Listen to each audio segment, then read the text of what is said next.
tidak ada manusia yang hidup yang tidak mengalami persoalan, yang tidak punya masalah. Itu mustahil. Quran surah kedua ayat 155 sampai 157. Allah menegaskan, saya sedikit menyingkat apa yang telah dibahas di pertemuan lalu. Walanabluwannakum bisyai. Setiap yang hidup pasti aku akan uji dengan beragam ujian kehidupan. Perhatikan cara menerjemahkannya. Untuk meningkatkan kualitas hambaku melalui ujian itu. Jadi, posisikan ujian adalah sebagai tes dari Allah yang menjadi fasilitas bagi kita untuk meningkatkan kualitas kehidupan. Itu poinnya. Ragamnya kata Allah bisa banyak. Minal khauf, kadang ada kegelisahan, kekhawatiran akan apapun. Kekhawatiran di rumah tangga, kekhawatiran di pekerjaan, kekhawatiran di kehidupan sosial, dan lain sebagainya. Wal ju', rasa lapar, apapun bentuknya. Wa naqsim minal amwal, harta berkurang. Ada hal-hal yang biasa kita nikmati menjadi tidak kita dapati. Wal anfus, diuji dengan penyakit sampai ada yang menggoncang jiwa, bahkan sebagian kerabat mungkin yang paling dekat dengan kita meninggalkan kita dan wafat. Wathamarat, ada hasil kerja keras yang telah kita titi sekian lama ternyata diambil oleh orang lain. Wabasyiris sabirin, dan berikan kabar gembira. Ternyata desain ujian itu akhirnya kebahagiaan. Jadi kalau kita menjalani semua apa yang Allah ujikan kepada kita itu dengan benar, itu endingnya itu bahagia. Endingnya kebahagiaan, kenyamanan, ketentraman, kedamaian. Jadi desain yang kedua, masalah kehidupan itu disiapkan oleh Allah bukan ingin membuat kehidupan seorang hamba bermasalah, tapi untuk satu, meningkatkan kualitas kehidupannya. Yang kedua, menghadirkan kebahagiaan sejati yang mengiringi aktivitas hidupnya. Untuk logika yang pertama, supaya mudah dipahami, bukankah setiap anak-anak kita yang belajar di sekolah harus melewati ujian sebelum dia lulus? Bukankah ujian itu parameter untuk menguji kenaikan kualitas pengetahuannya? Maka hukum ini, kaidah ini, logika ini tempatkan pula dalam ujian yang Allah berikan kepada kita.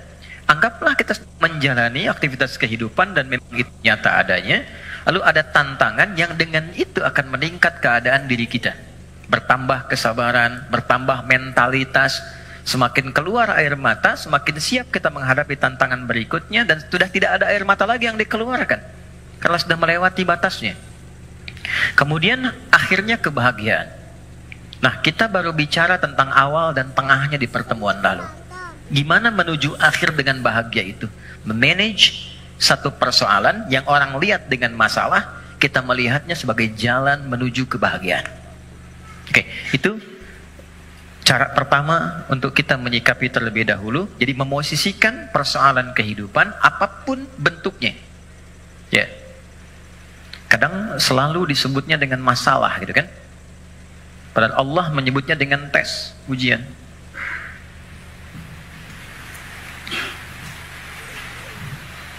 Satu, untuk meningkatkan kualitas hidup. Tadi sudah saya sampaikan, bahkan dari sisi logikanya. Ya, ini macam-macam. Ada yang kaitan dengan intelektual, wujudnya kreativitas. Ibu, teman-teman yang akhwat senang mana? Anak diam atau anak aktif? Aktif. Kalau diam kan gak enak ya. Ade, sini gak ada aktivitas. Tapi kalau dia jalan sana sini, lompat, lari, gak diminta lari dia lari, diminta jalan dia lompat gitu kan? Hah? Aktivitas itu bukankah menstimulus orang tuanya untuk banyak melahirkan kreativitas? Akhirnya tahu, bisa mengendalikan emosinya, bisa menata, bisa mengiringi aktivitas. Sehingga mengatur orang yang sudah bisa mengendalikan anak lebih mudah nanti mengendalikan orang tua yang kekanak-kanakan. Jelas ya? Itu Contohnya, ada yang terkait emosional, ada yang terkait dengan spiritual. Bukankah kalau ada ujian lewat anak, ayah ibunya yang rajin sholat, berdoa, bahkan puasa, dan sebagainya? Bukankah kalau anaknya sering bertanya tentang persoalan, sering mengeluhkan di sekolah, ibunya yang mulai curhat, bapaknya yang mencari solusi, ini meningkat ini semua? Kalau Allah nggak titipkan lewat itu semua, nggak akan mungkin muncul pengalaman-pengalaman yang kadang melahirkan nostalgia di kemudian hari. Ya, ini poinnya. Dua, dan ini pasti sifatnya, apalagi di rumah tangga. Saya tanya sebentar, siapa yang ingin rumah tangganya sakinah? Semuanya ya. Dan sakinah itu babnya adalah masalah. Karena sakinah itu ketenangan yang lahir setelah tuntas persoalan itu diselesaikan. Oke.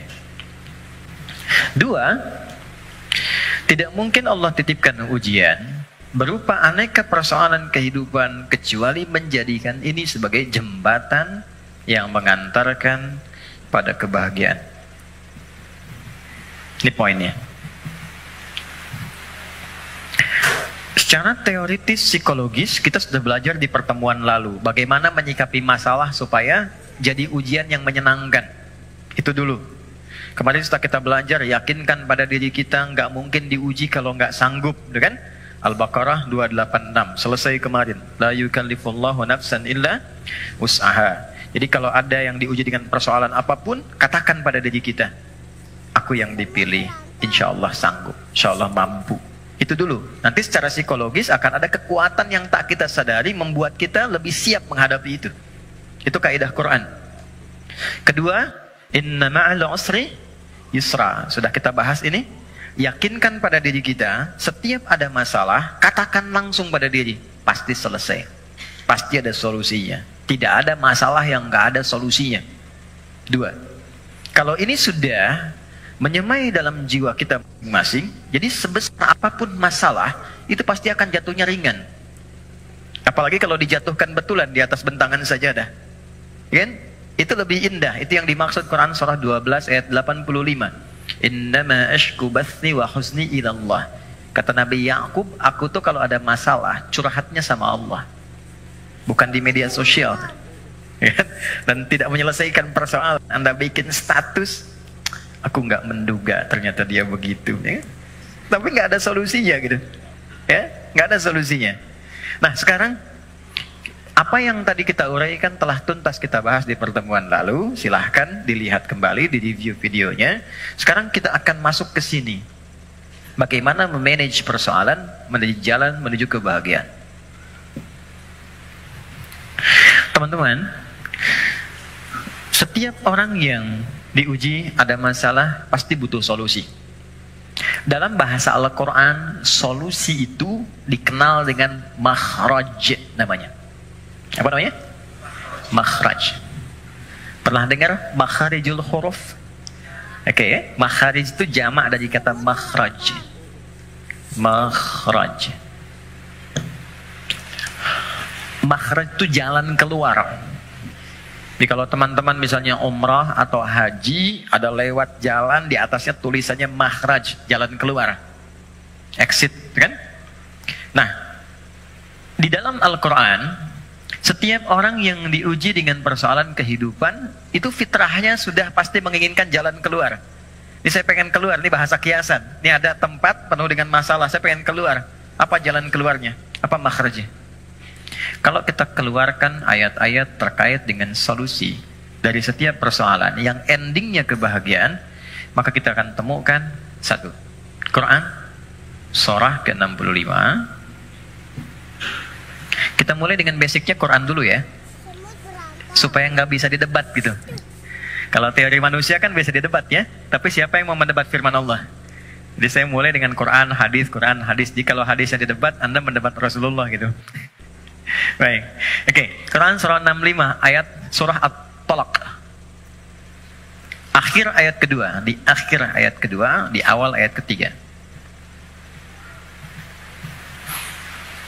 Dan nanti indahnya kenapa ditempatkan di surah At-Talaq. Ya. Bahkan di titik paling nadir pun dari persoalan itu, yang kadang sengketanya, kadang di ujung seakan melahirkan perpisahan dan sesuatu yang tidak diinginkan, itu ternyata masih bisa disisipkan ending yang membahagiakan. Ya. Ya, kita bacakan ayatnya. Bismillahirrahmanirrahim. Langsung ke ujungnya saja, karena kita agak terbatas waktunya. Wa may yattaqillaha yaj'al lahu makhraja. Satu. Oke. Kalau saya tuliskan kelihatan ya, insyaallah ya. Dan kalaupun belum tampak secara langsung, nanti bisa direview videonya, jadi bisa terlihat lebih jelas. Saya naikkan ke atas. Waman, ini yang saya highlight dulu. Wa may yattaqillaha. Gini. Ya. Kelebihan.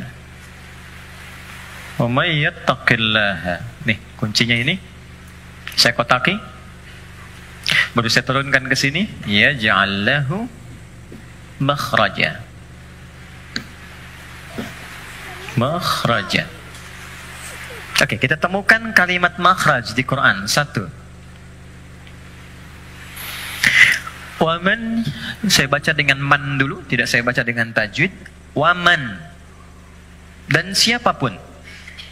Saya agak kurang sepakat dengan terjemahan dan barang siapa, karena saya cari sampai sekarang nggak pernah ketemu itu barang punya siapa gitu. Barang siapa. Oke. Jadi saya lebih senang menerjemahkan dan siapapun.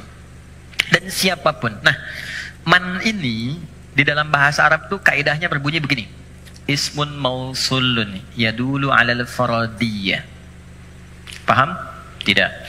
Man konjungsi yang menunjuk kepada objek, kadang subjek, tapi dia menunjuk secara personal, tapi sifatnya luas.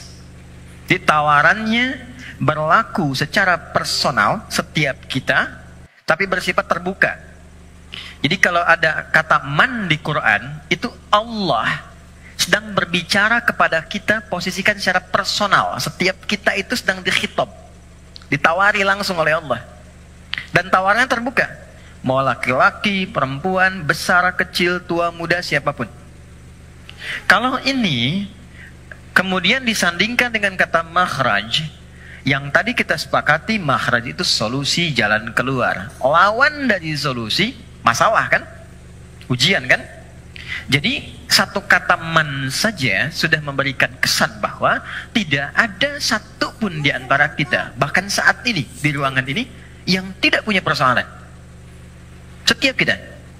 Tuh, wajahnya udah kelihatan tuh. Setiap kita pasti punya masalah. Kan? Apapun jenisnya. Tapi kata Allah, siapapun Anda, ketika mendapati ujian dari persoalan itu, aku sudah siapkan solusinya. Dan kalimatnya menggunakan ja'ala loh. Ja'ala itu nggak main-main, lekat. Jadi seakan Allah ingin katakan begini, setiap aku titipkan ujian untuk meningkatkan kualitas hidupmu, saat yang bersamaan, ini sudah ada solusinya. Jadi berbarengan dengan itu, ada masalah, ada solusi. Ada problem, ada jalan keluar. Tinggal sekarang, cara kita bagaimana menemukan jalan keluar itu bukan hanya merasakan persoalannya. Jadi diberikan persoalan itu untuk mencari lewat itu solusi yang telah Allah sandingkan tadi. Dan cara mencari itu ujungnya adalah ini, kebahagiaan. Apa jembatannya? Kalau jembatan itu di tengah atau di ujung? Selalu di tengah. Ada dua yang terpisahkan, tengahnya jembatan. Di sini persoalan, di sini solusi. Apa jembatannya? Kita cari yang pertengahan di sini. Waman awalnya, yaj'allahu makhraja, ujungnya, tengah-tengahnya, yattaqillah. Takwa kepada Allah. Allah berikan satu kalimat saja yang bila ini diimplementasikan sempurna, maka endingnya bahagia di setiap situasi yang kita jalani. Takwa. Kalimat yang mudah untuk diucapkan dan butuh tantangan ketika dijalankan. Saya tidak ingin mengatakan sulit, karena nggak ada yang sulit yang Allah berikan. Yang sulit itu manusianya, bukan caranya. Oke, jadi kita sudah dapatkan katanya. Kalau ada persoalan, ujian apapun dalam kehidupan, maka kalau ini ingin cepat dituntaskan oleh Allah dan endingnya bahagia, maka solusi pertamanya apa? Takwa. Oke, satu dulu. Dua, apa itu takwa? Karena di sini kita punya dua pembahasan. Topik pertamanya tentang definisi yang jelas apa itu takwa. Yang keduanya kenapa pakai ya di sini. Nanti ini yang di akhir kita akan tutup sebelum kita diskusi. Teman-teman, takwa itu singkatnya, definisi yang paling singkat dan mencakup adalah membangun hubungan baik dengan Allah.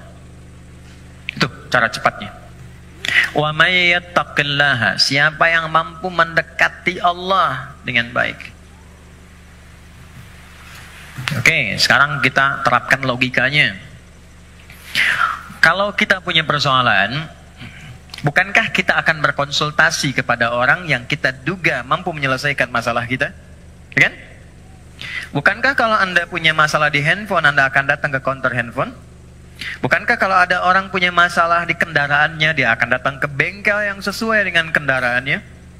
Oke, artinya kita akan merujuk kepada objek itu ketika dipandang dia mampu menyelesaikan masalah yang kita hadirkan. Sekarang, pertanyaannya, siapa yang mampu menuntaskan dan maha memiliki solusi dari semua masalah yang ada di muka bumi? Bukankah Allah? Bukankah yang punya solusi Allah? Yang punya harta Allah? Yang punya ilmu Allah? Karena itulah kita sering minta kan? Ya Allah, ya Allah, ya Allah. Pertanyaannya, apakah setiap yang meminta itu punya hubungan baik dengan Allah? Anda punya masalah. Lalu Anda ingin kontak teman, minta bantuan. Tapi hubungan Anda nggak baik, dikontak nggak temannya? Tapi yang paling aneh, masih dikontak kan? Ya kan? Dan nggak berharap apa-apa gitu. Dan biasanya orang yang tak punya hubungan baik, walaupun dia mengontak, biasanya harapannya kosong. Mau dibantu nggak apa-apa, mau nggak dibantu nambah kesel. Kan nggak punya hubungan baik gitu kan? Oke, nah sekarang problemnya, apakah setiap orang yang minta kepada Allah itu, maaf, punya hubungan baik gak dengan Allah? Karena sifat Allah itu nggak mungkin diminta kecuali diberi, nggak mungkin dimohon kecuali dikabul. Itu ada di Quran surah kedua ayat 186. Paling kiri sebelah bawah di mushaf standar. Wa idza sa'alaka 'ibadi 'anni fa inni qarib ujibu da'watad da'i idza da'an. Itu kalimatnya. Jika ada hambaku Muhammad SAW bertanya kepadamu, berkonsultasi untuk mendekat kepadaku, ingin datang kepada Allah. Biasanya kalau motif hamba datang kepada Allah itu biasanya dua. Satu pengen minta sesuatu, yang kedua mau bertobat. Umumnya begitu. Umumnya. Nah, sebelum datang Allah sudah memahami karena Maha tahu sifatnya. Maka Allah jawab, ujibu da'watad da'i idza da'a. Katakan padanya, nggak usah lelah, aku sudah memahami sebelum dia datang. Wah, itu secara psikologis hebat sekali. Kalau Anda bertanya, Mas Dimas, mana ustadznya? Kok jam 10 belum datang? Iya nih, kayaknya nggak jelas ustadznya datang apa enggak. Dengan jawaban kedua, ustadz sudah dekat, sebentar lagi tiba. Mana yang menenangkan, jawaban pertama atau kedua? Kedua. Maka Allah mengatakan, sebelum engkau tanya, katakan Muhammad pada mereka SAW, aku dekat. Setelah itu apa? Aku akan kabulkan apapun yang hambaku minta, sepanjang itu maslahat untuknya. Jadi setiap permohonan itu dikabul, dan jawabannya menggunakan ya, lalu kembali kepada saya jadi ujibu, aku akan jawab kapanpun itu yang sesuai dengan kebutuhan dia. Ya, karena sifat doa itu gini, sifat doa itu mengabulkan apa yang dibutuhkan, bukan memberikan apa yang dimintakan. Karena Allah itu Maha Pengasih, nggak mungkin Allah ngasih kepada sesuatu yang membahayakan. Ya, kadang kalau memang betul itu maslahat buat Anda, minta, Anda butuh diberi seketika. Tapi kalau sekarang Anda belum siap, mungkin diberikannya 2 tahun, 3 tahun, 4 tahun. Nabi itu minta kiblatnya pindah dari Masjidil Aqsa ke Ka'bah. Kapan dikabulkannya? Setahun 8 bulan. Bayangkan seorang nabi, rasul, manusia terbaik, minta sama Allah, nggak langsung dikabul. Setahun 8 bulan baru dikabulkan. Kenapa? Bukan nabinya, umatnya belum siap. Ya, begitu pindah, dapat komen dari kalangan Yahudi yang ada pada saat itu di Madinah, langsung dislike, share, viral. Nggak ada yang subscribe satupun. Ya, yang ada nanti malah konflik. Jadi begitu sudah siap, sudah paham dengan esensi sholat, sudah mengenal Allah lebih dekat, baru dikabulkan. Kadang-kadang, maaf ya teman-teman, apa yang sekarang kita dapatkan, boleh jadi itu doa sekian bulan, atau bahkan tahun yang pernah dimohonkan dulu. Cuman kadang-kadang, sebagian hamba tidak menyadari itu, karena itu syukurnya telat. Gitu. Ada yang ketiga, ini yang lebih dahsyat. Allah mengganti apa yang diinginkan dengan apa yang dibutuhkan. Seperti pernah saya sampaikan, Anda punya anak, anaknya sakit, konsultasi ke dokter, ini yang terbaik untuknya jeruk. Pulang dari rumah sakit, dia merengek minta apel. Mama, apel, apel, apel. Ini nak, jeruk. Nggak mau apel. Ini jeruk rasa apel. Itu yang terbaik, gitu kan? Oke, kadang-kadang Anda minta motor, dikasihnya mungkin sepeda. Kadang Anda minta mobil A, dikasihnya mobil B. Kadang Anda mengajukan proyek A, dikasihnya proyek B. Yang ini nggak masuk, yang ini dapat. Jadi sifat doa, itu kalau dimohonkan, diberikan. Kalau nggak cocok di dunia, diberikan di akhirat. Itu sudah janji. Karena itu kita masih ada iman akhirat, jadi masih punya harapan. Yang bahaya itu kalau nggak punya keyakinan tentang akhirat, dia nggak punya harapan. Jadi meninggal aja. Kalau kita masih punya harapan, makanya kita belajar ilmu tentang alam kubur, ilmu tentang akhirat, pengetahuan tentang surga neraka. Kenapa? Supaya memunculkan harapan. Ya, sebab kalau ditanya nanti, kalau meninggal kemana, punya jawaban. Kalau orang yang nggak tahu itu ditanya kemana, meninggal ya meninggal aja. Kalau meninggalnya kan sama-sama meninggal. Halo? Ya?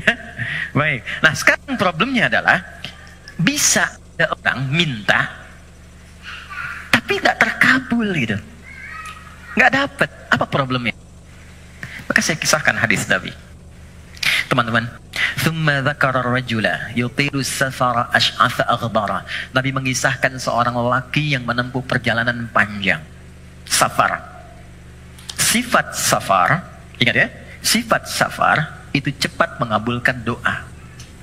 Jadi kalau teman-teman sedang safar, kalau dari segi jarak tuh di atas 82 km dari segi jarak. Tapi kalau dari waktu tempuh yang merubah zona waktu lah setidaknya. Ya, jadi kalau kita misalnya dari sini mau ke Palembang, Papua, Lampung, safar. Tapi ingat, safarnya menuju tempat yang baik. Ya deh?